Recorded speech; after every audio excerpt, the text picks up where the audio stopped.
Mexico Gentleman. I just saw the movie and I think it's great. I don't want to say incredible because it's You could say incredible. It's okay. We do it all the time. So I want to hear from you the very first time that you said, okay, the first one it's a huge success. Let's make another one. Well, I don't think I ever said that immediately. I started toying around with the idea for this film when I was promoting the first film, and the idea that the mission would go to Helen instead of Bob, and how would Bob cope with that, and how would Helen cope with coming back to it after a long time away from it. And then I knew that we had the fact that the audience knew that Jack had multiple powers, but the family did not.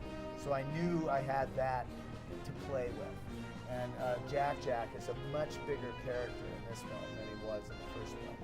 And there is this assumption that if you make a successful movie, you immediately begin working on the next one. You know, it's like, that's not... Creatively, I'm not there. It's like, you have other things you want to do, and you don't want to just stay in one thing for a long period of time, unless you're Peter Jackson and doing Lord of the Rings, where it's one giant story that has a huge arc. That I like to mix it up. The fact that Chris Nolan would do a Batman movie and then go off and do something like The Prestige, and then come back and do another Batman movie. I thought that's a very healthy way to do it, because you're constantly taking in and putting out new things. And we didn't foresee waiting 14 years, but actually build this interesting audience, right? There are people who saw the film when they were 10 or 11 or 12, who are now in their 20s, who may have children of their own, who have a lot of nostalgia for the first film, and now bring their kids to the second one and introduce. So it's a really interesting mix. And it wasn't a conscious attempt. But nobody. We didn't go. We need to wait 14 years, and that's when it's going to be. They'll be squiring their own family. It's funny because I am that kind of person. Yeah. I saw these movies when I was a kid. Yeah. Now I'm here with you. Yeah. And in 14 years, there's been a lot. I mean, the Marvel universe, the DC. How was influenced this movie by those other movies? By this kind of movement of superheroes in the cinema? Well, I don't think. I think that it made the challenge of being surprising more difficult, because not only are there 400,000 Marvel films and 400,000 DC films, but there are also TV shows where, like Heroes, where they had 20 different superheroes every week, each with a new storyline, and you just chewed through so many scenarios that it kind of felt like the genre was getting used up. But instead of thinking about it that way, we went and said, well, who are our characters? And once we get into that zone, we feel comfortable. We have our universe, which is different than Marvel and DC.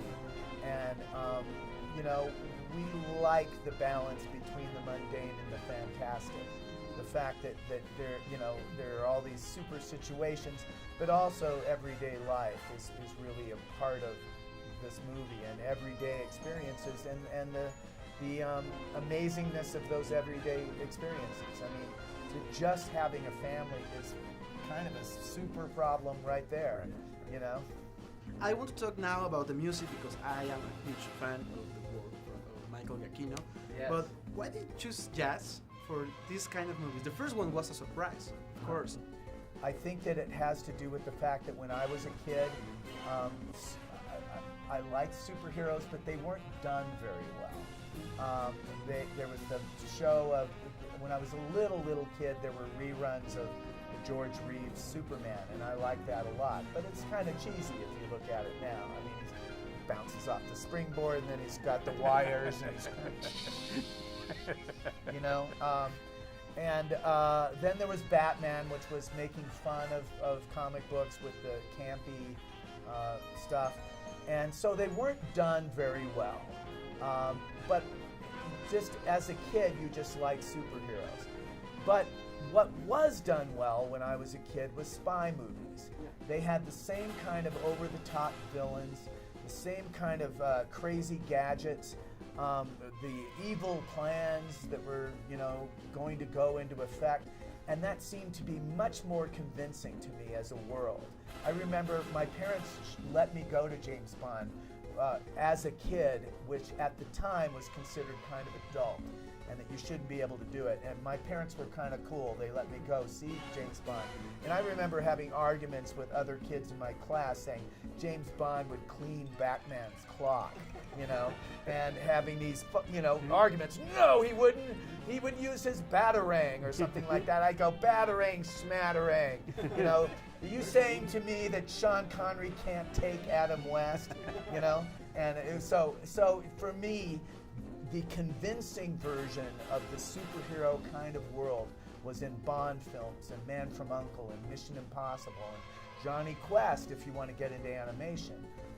Those were that's where I thought adventure lived.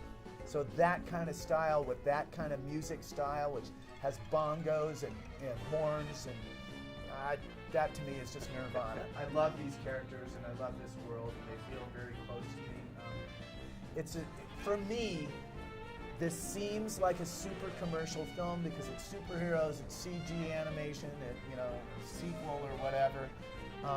This is a strangely personal project to me. This is everything I loved as a 10-year-old kid mashed together with my families, the family that I grew up in and the family that I have with my wife and sons.